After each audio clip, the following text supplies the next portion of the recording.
The Texas Cattle Feeders Association is planning a big celebration in October for its 50th anniversary. We sent reporter Russell Nemitz to Amarillo to get all the details. Russell? Thank you, Kevin, and that's right. 2017 is a huge year for the Texas Cattle Feeders Association, based right here in Amarillo, as it's their 50th anniversary. And with us on the segment today is one of the many who helped shape the feeding industry here in the Lone Star State into what it is today, Jay O'Brien from right here in Amarillo.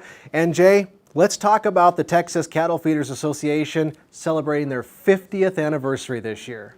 Of course, it's very exciting. I mean, I was lucky enough to be at the first convention, and I was just straight out of college and in awe of all these cattlemen who were taking incredible risks starting up these feed yards. And it was just incredible. And then now 50 years later, the success of the association and the success of the industry is apparent to everybody. So what do you attribute, some of those successes to? Because for any organization to make it 50 years is quite the milestone. Well, all these people that started it were entrepreneurs, and they all were absolutely type A personalities, and they were committed to making their feed yards work, but they were also committed to making the association work. And one of the greatest things they did is they built the association where the leadership changes on a regular basis, and once you're a has-been, once you're a past president, you're out of the leadership role. And so they're bringing in new blood all the time, new energy, and so it's keeping the Texas cattle feeders dynamic because they don't have old guys like me telling them what to do. I just get to come help celebrate with them. Of course, you were actually the Texas Cattle Feeders Association president in 1991, and you also spent a little bit of time as the Cattlemen's Beef Board chairman in 2006. Another ingredient for any organization or industry to stay successful is self-promotion. That leads me into your involvement with the Beef Checkoff program as a cattle feeder. Well, that was just because we have to sell the attributes of our product. We have the most incredible product. I mean, compared to all other proteins, we have B vitamins, zinc, iron, and these are essential for human health, for cognitive development, young people. It's just, they're fantastic. So we're able to take these attributes, these nutritional attributes of this very safe and tasty product, and inform the public of them. And by informing the public, we increase the market. And by increasing the market, a cow-calf guy like I am gets to benefit by selling calves or yearlings at a higher price. So it's essential we get this market out because nobody else is going to tell our story. Nobody else is going to tell what a great product we have.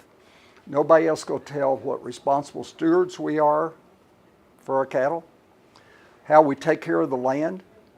So we have to tell this story, and fortunately, we're investing the money to do it, and we're investing it on a national level. One of the things I said earlier today, this investment doesn't need to be made on a state level, working within our state to tell how great our state is, because the market is worldwide. And so we need to make sure that we spend the money such that it goes to promoting beef where the biggest consumers are, and where the biggest number of consumers are, and where we can do the most good. That's why we need a national program like the Cattlemen's Beef Board pushing a product. The dynamics of today's consumer is also changing, and there's this huge and growing population that is called the millennial out there. I know a lot of focus through the Beef Checkoff program is to reach these new beef consumers, or hopefully beef consumers, that millennial generation. And one of the ways we're doing it is through social media. Right, and I don't know the best way to advertise, just like I contend that most of the cattle industry doesn't know the best way to advertise. And to find the best way, we need to get with experts whose profession is getting the message to the consumer.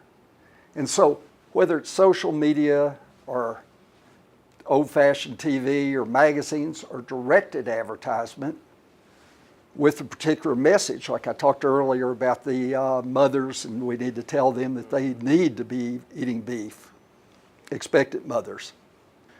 getting that story out's the important thing in whatever the best way is, and it's going to change continually because no longer does the consumer have the connection with the farm or the ranch like they did 50, 75 years ago. They're completely removed, so we need to find new ways to get that message to them.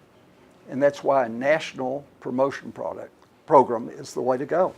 And working with other industry partners too, like the NCBA and the many others. Well, absolutely. You know, the CBB doesn't do their own story of putting all this together, and it uses contractors. And NCBA has made a whale of a commitment, both in staff and space, to get these contracts. And it's important to remember, NCBA cannot make money on these contracts. They do it at cost basis, and they do it because their goal is the same thing as the CBB. It's to improve the demand for beef, because NCBA are all beef producers, and they're doing it. And when I was on the beef board, we worked hard to find other contractors to come in, and it was difficult because people don't want to build up that sort of infrastructure to do something for no profit. But fortunately, we're blessed with having NCBA there ready to commit because they are the industry. Absolutely. Well, we thank you for being with us here on Cattlemen to Cattlemen, and certainly we thank you for helping to shape the Texas Cattle Feeders Association into what it is today. And of course, Kevin, they're celebrating their 50th anniversary here in 2017. From the TCFA office here in Amarillo, with that, we'll go ahead and send it back to you. If you want to be part of the Texas Cattle Feeders 50th anniversary celebration, then make plans to head to Amarillo from October 8th to the 10th for their annual convention. You can get all the details at their website, tcfa.org.